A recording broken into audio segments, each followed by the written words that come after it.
Assalamualaikum warahmatullahi wabarakatuh. Baik, di sini saya akan melakukan aksi nyata mengenai topik penyesuaian pembelajaran dengan kebutuhan dan karakteristik murid SD atau paket A mengenai diferensiasi proses. Saya Intan Dwi Widiawati dari SDN 2 Setia Bakti. Baik, saya mulai. Untuk pembelajaran diferensiasi. Pembelajaran diferensiasi adalah pembelajaran yang mengakomodir kebutuhan belajar murid. Guru memfasilitasi murid sesuai dengan kebutuhannya, karena setiap murid mempunyai karakteristik yang berbeda. Kebutuhan belajar murid itu ada 3 yang mengimplementasi pembelajaran berdiferensiasi. Antara lain, yang pertama, kesiapan belajar, yang kedua, minat murid, dan yang ketiga, profil belajar murid.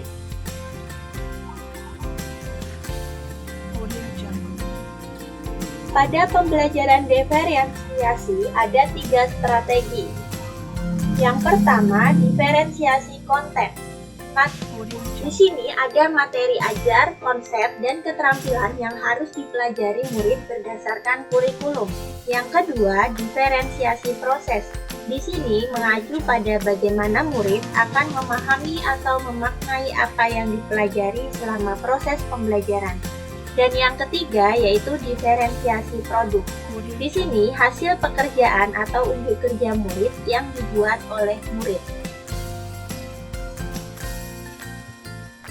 Pembelajaran diferensiasi yang saya paparkan lebih menguatkan ke pembelajaran diferensiasi proses, yaitu strategi dalam membedakan proses yang harus dijalani setiap murid yang memungkinkan mereka untuk berlatih dan memahami isi konten selama pembelajaran. Yang saya lakukan untuk membuat proses pembelajaran menjadi lebih mudah bagi murid, yaitu yang pertama, saya menggunakan model pembelajaran yang mampu mengakomodir kebutuhan belajar murid. Yang kedua, menggunakan sumber belajar yang berbeda. Yang ketiga, menggunakan media pembelajaran. Dan yang keempat, membuat proses pembelajaran senyaman mungkin. Apa selanjutnya yang akan saya lakukan di sini dalam proses pembelajaran? Tentu saja perlakuan saya terhadap individu murid sesuai dengan kebutuhan belajar murid.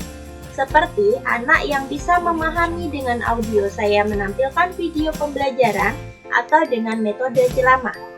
Anak yang bisa memahami dengan benda konkret, saya menyiapkan alat peraga dan membawa anak belajar outdoor untuk memenuhi kebutuhan belajar murid sesuai bakat dan minat mereka. Dengan demikian, kebutuhan belajar murid dengan gaya visual, audio, dan kinestetis akan terpenuhi sehingga mereka menemukan kebermaknaan dalam pembelajaran. Berikut adalah dokumentasi aksi nyata yang telah saya lakukan sesuai dengan topik.